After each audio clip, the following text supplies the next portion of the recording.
Esiet sveicināti raidierakstā Kas notiek medicīnā? Mēs turpinām meklēt atbildes šo visiem tik būtisko jautājumu, kas tad notiek medicīnā. Nereti mēs ārstu sameklējam nevis vienā, bet dažādās medicīnas iestādēs, un tāpat nereti arī esam jutuši, ka nonākot no vienas iestādes otrā, visa mūsu medicīniskā vēsture ir palikusi tikai iepriekš apmeklētās iestādes īpašumā, un jau iepriekš veiktās pārbaudes vai izstāstītie stāsti ir jāatkārto. Bet pavisam nesen ziņu lentu virsrakstos ieraudzījām ļoti būtisku ziņu, un es teiktu tādu kā pagrieziena punktu mūsu medicīnas sistēmā, mūsu lielākās slimnīcas, kas ir Rīgas Austrumu Klīniskās universitātes slimnīca un Paula Stradiņa Klīniskā universitātes slimnīca, kopā ir izstrādājuši vienotu pacientu medicīnisko datu apmaiņas platformu, kas uzlabo gan ārstniecības kvalitāti, gan novērš pacientu izmeklējumu dublēšanos. Jaunā sistēma ir būtisks solis mūsdienīgas medicīnas datu pārvaldībai un kvalitātes nodrošināšanai Latvijā. Lai noskaidrotu vairāk par šo sistēmu, tās iespējām un iegūmiem kā ārstiem, tā arī pacientiem, uz sarunu es esmu aicinājusi Rīgas Austrumu Klīniskās universitātes slimnīcas digitālās transformācijas direktori Aiju Laksdiņu. Labdien!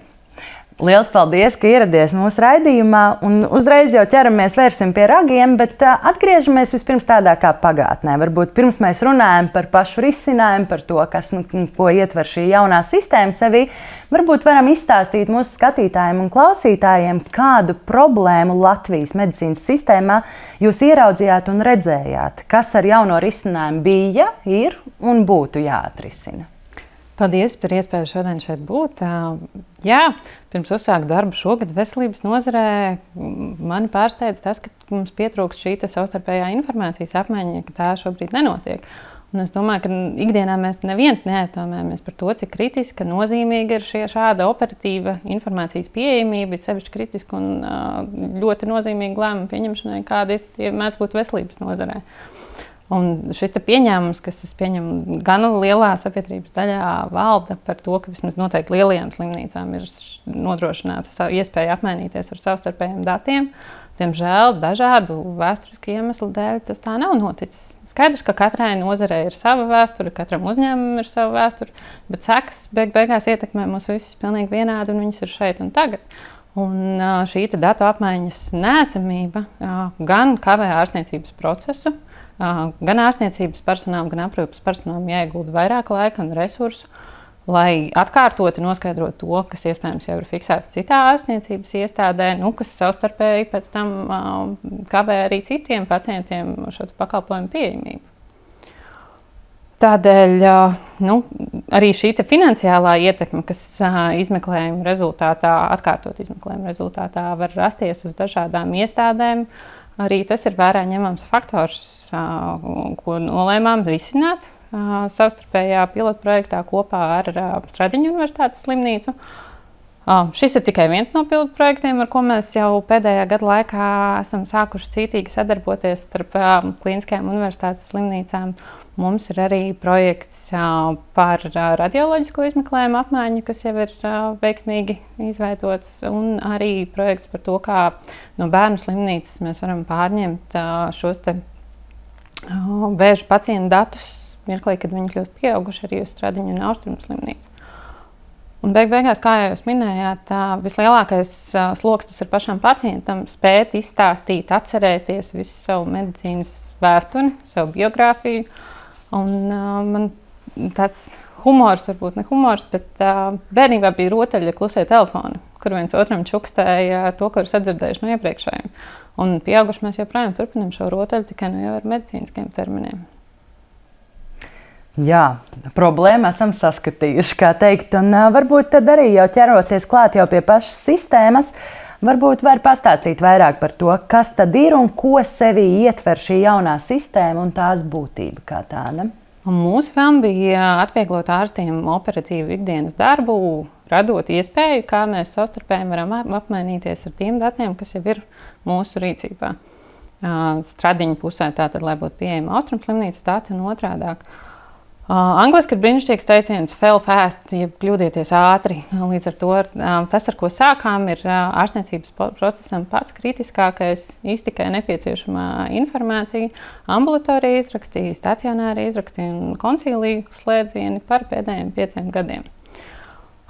Reizē izstrādes procesā lietas, ko noteikti ļoti fokusējāmies, bija šī risinājuma lietojamība, ērtums, pēc iespējas intuitīvāks grafiskais dizains, lai ārstiem ikdienas procesā, kur katra minūte mēdz būt no svara, nebūtu jādomā un jāpiedomā par sarežģītu funkcionalitāti.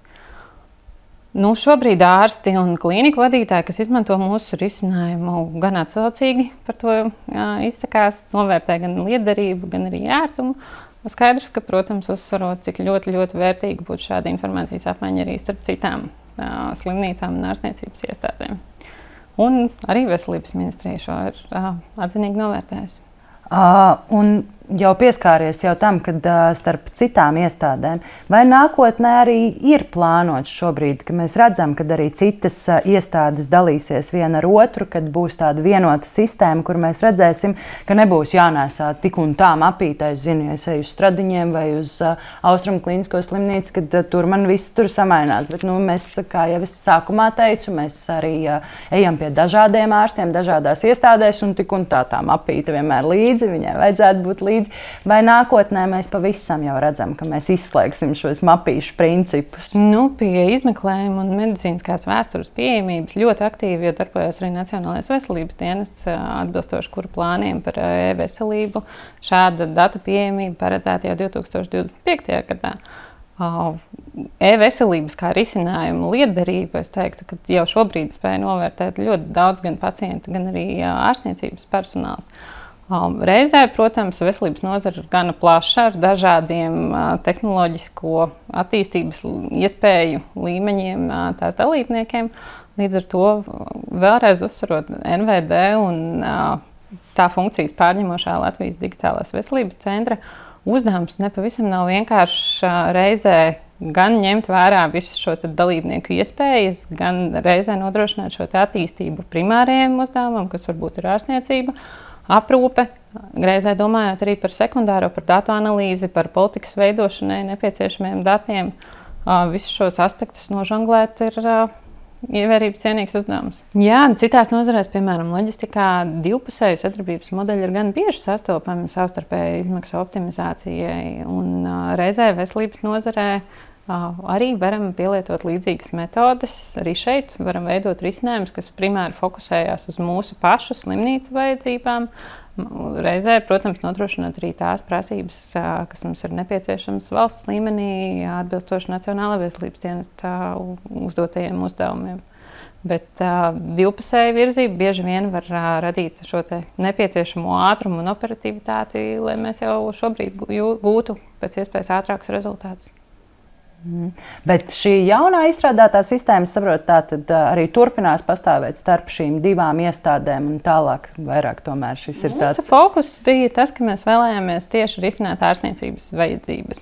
Un ārstniecībai nevienmēr ir vajadzīgi strukturēti dati, viņai ir vajadzīgi operatīvi dati, kas ir arī lieta, ko ņemam vērā mūsu risinājumā. Tāpat NVD un veselības dati par medicīniskiem izrakstiem tiks iesūtīti no dienas X uz priekšdienām, taču diezgan bieži ārstniecībai ļoti noderētu arī šī vēsturiskā informācija vismaz kādu laika posmu. Mēs paši apzināmies, ka ar pāris gadu laikā iespējams šis risinājums zaudēs savu nozīmību, taču šie pāris gadi ir ļoti kritiski neatsverami jau šodien mūsu pacientiem un ārstniecības personālam. Un vēl viens tāds būtisks jautājums, ko es šobrīd redzu, dzirdu un pilnīgi noteikti zinu, ka mūsu skatītājiem, klausītājiem radīsies jautājums. Tas ir datu drošība, datu aizsardzība.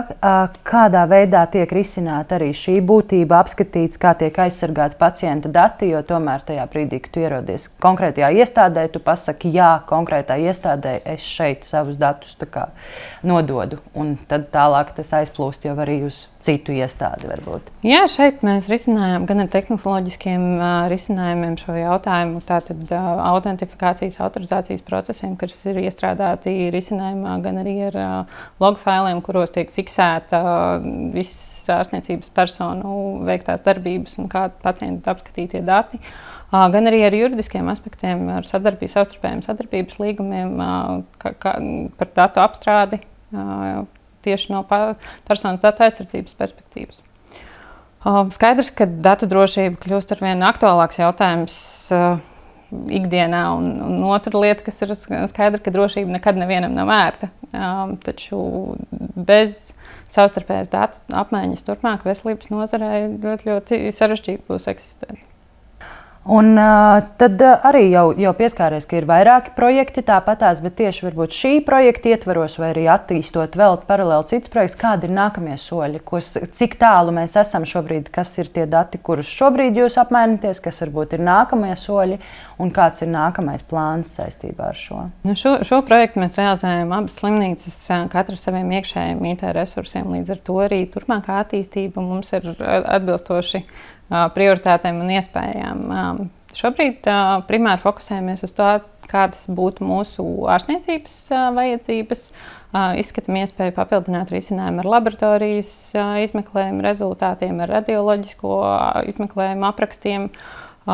Skatāmies, kā vēl varētu šo risinājumu papildināt ar citu informāciju, ko kolēģi, kas izmanto risinājumu, teikt, ka tā ir vajadzīga. Un reizē otrs virziens, pie kura ļoti lēnām, bet arī sāksim darboties par to, kā mēs varam uzrunāt citus kolēģus nozarē, iespējams paplašinot šajā risinājumā integrēto ārstniecības iestāžu loku.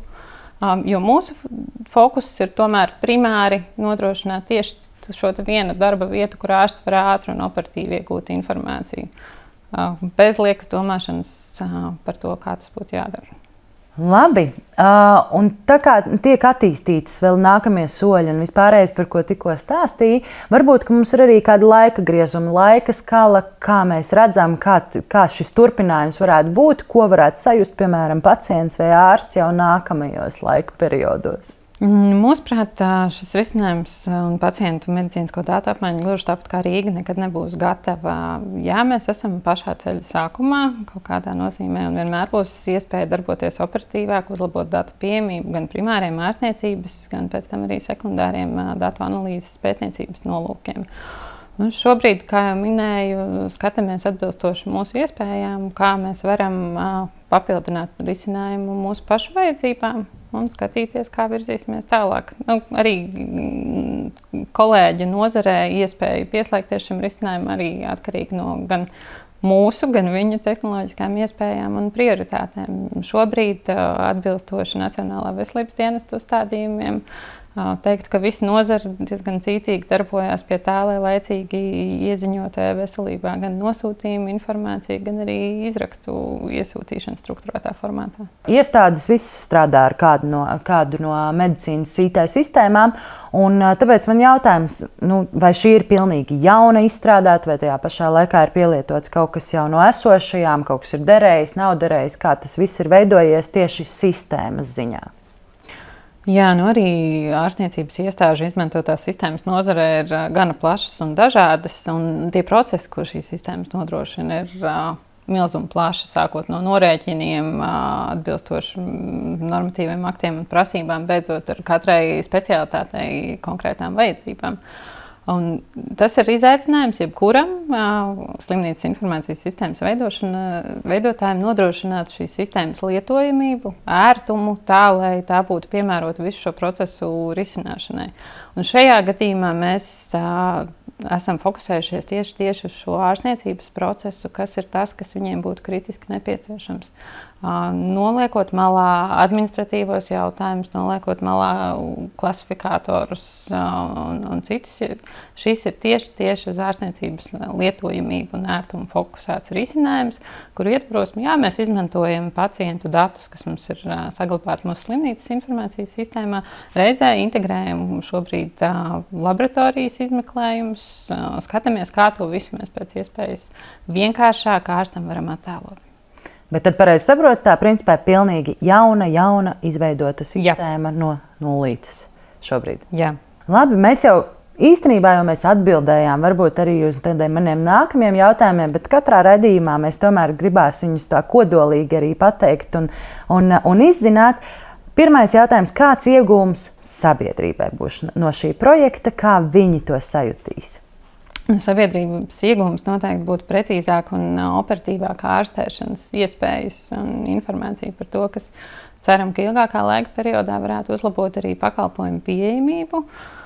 Un iespējams vēl ilgākā laika periodā līdz ar to nodrošināt arī liederīgāku resursu izlietojumu. Piemēram, neveicot šos dubultos izmeklējumus, bet šo finansējumu novirzot no jau citus arī tikpat svarīgu ārstniecības funkciju realizēšanai.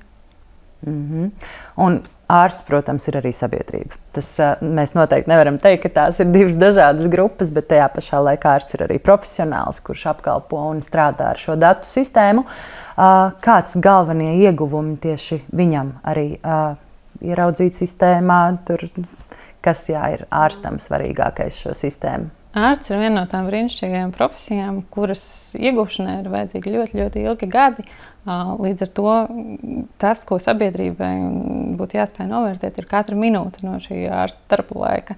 Un tas ir arī tas, ko mēs ar šo risinājumu cenšamies panākt, kad ir iespēja ietaupīt minūtes, ietaupīt laiku, risināt pacientu ārstēšanas, gan izvēlēto terapiju, gan arī pašu kursu pēc iespējas ātrāk un operatīvāk, samazinot uz vienu pacientu patērēto laiku, un tādējādi ceram, ka ilgtermiņā arī ārstu noslodze varētu mazināties. Jo viena no niansēm, veicot šos dubultos izmeklējumus, bieži vien tas var kavēt jau nākamā pacienta ārstēšanas kursu. Kā rezultātā viņam var pasliktināties stāvoklis, un visai medicīnas aprūpes sistēmai ir jāiegulda vairāk resursu šī pacienta ārstēšanai. Jo ātrāk mēs spējam novērst atrisināt pirmos gadījumus, jo pēc tam šis spirāles efekts ietekmē arī visus pārējos. Man gan īstenībā radās tā klausoties vēl viens jautājums par to tādu uzticības kodeksu, jo tajā pašā laikā ne jau velti mēs varbūt arī ejam pie vairākiem ārstiem, pārliecināties par to, vai tiešām pirmais ārsts ir pateicis pareizu diagnozi, piemēram, vai tajā pašā laikā gribās varbūt dzirdēt vēl kādu speciālistu viedokli, vai tajā brīdī, kad, lai novērstu šo dublēšanos, nebūs tas, kad mēs varbūt nebūs izķertas kaut kādas kļūdas, un vispār kā ārstiem patīk šis kad dalīšanās vienam ar otru, tādā ziņā, ka ir jāuzticās, ka otra rezultāts ir precīzs. Uzticēšanās jau nekad nav spiesta lieta. Uzticēšanās veido divi sadarbības partneri. Šobrīd, vismaz, kā jau minēju, no ārstiem mums šīs atsauksmes ir pozitīvas. Teiksim, tie paši laboratorijas vai radioloģijas izmeklējuma attēli ir lietas, ko mēs varam pārizmantot, paskatīties vēlreiz. Jā, iespējams, kaut kas būs palaists garām vai ko gribētos vēl precizēt, bet tad jau mēs jau daudz konkrētāk varam zināt, ko meklēt, kur meklēt un ko skatīties. Tas tāpat ietaupa laiku. Labi, tāds pēdējais jautājums arī varbūt vai ir kaut kur var uzzināt vairāk informāciju par šo projektu, arī kur paskatīties, kā viņš attīstās un kur sekot līdzi varbūt tiem, kas ir interesanti? Jā, lai iegūtu vairāk informācijas, noteikti varat sazināties ar Strādiņu komandu vai ar Austrumu slimnīcas komandu. Droši varat rakstīt arī man, priecāšos atbildēt. Īsumā paldies gan abu slimnīcu IT komandām par paveikto, par kopā radīto vērtību, un milzīgs paldies ārstiem gan par iesaisti testēšanā, gan arī par šī risinājuma novērtēšanu. Un paldies tev par iespēju šodien par to pastāstīt. Jā, paldies liels, ka ieradies uz raidījumu, un tiešām paldies par izsmaļošajām atbildēm, un īstenībā tāda kā skaidrības iegūšana arī tajā pašā laikā. Un raidījuma noslēgumā, protams, vēlreiz paldies par dalību un arī par to, ka domājat par sabiedrības nākotni, tieši medicīnas nozares nākotni un tās attīstību un tik būtiskām lietām. Jo mēs jau redzam arī, ka ikdienā mēs arvien vairāk saskaramies ar jaunākajām tehnoloģijām, ar vispārējo, un dati, kā jau mēs arī tikko raidījumā minējām, ka datu drošība un arī datu varbūt pārmantošana ir ļoti, ļoti svarīga lieta, un tajā pašā laikā medicīniski, es domāju, tā dažkārt arī šī datu apmaiņa var glābt arī kādu cilvēku dzīvību tajā pašā laikā, vai ne? Ir, protams, dažādas situācijas, dažādi varianti, dažādas iespējas, bet arī tas ir ļoti būtiski. Un novēlu arī, lai uzstādītie mērķi, lai arī viss, kas ir plānots nākotnē, lai piepildās, lai mēs aizvien vairāk visas iestādes strādāt mijiedarbībā viena ar otru. un spētu arvien vairāk un vairāk, kā teikt, sadoties rokās, un arī speciālists atbalsta speciālistu un darbojās. Mēs tomēr esam vienā laukā, kurā mēs visi strādājam. Tā kā paldies vēlreiz par raidījumu, bet mēs tiekamies jau nākamajā Kas notiek medicīnā raidījumā. Uz tikšanos! Atā!